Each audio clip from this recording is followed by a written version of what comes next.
नमस्कार सर्वांना, जय शिवराय. आपल्या बकासूर DST6300 चॅनलमध्ये तुमचं सगळ्यांचं मनापासून हार्दिक स्वागत. खरं तर सोशल मीडियावरती बऱ्याच पोस्ट पाहिल्या. कोण म्हणते बकासूर उद्याच्या मैदानात येणार, कोण म्हणते बकासूर उद्याच्या मैदानात पळणार नाही, नियोजन कॅन्सल झाले.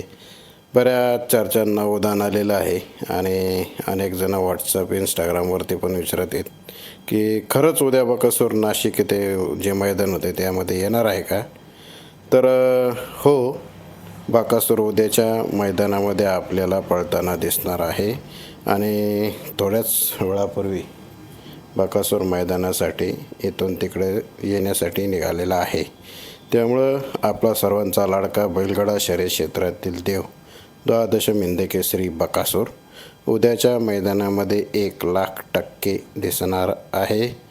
लाखो कोट्यावधी दिलो की धडकन आणि त्यांच्यावरती राज्य करणारा हा राजा.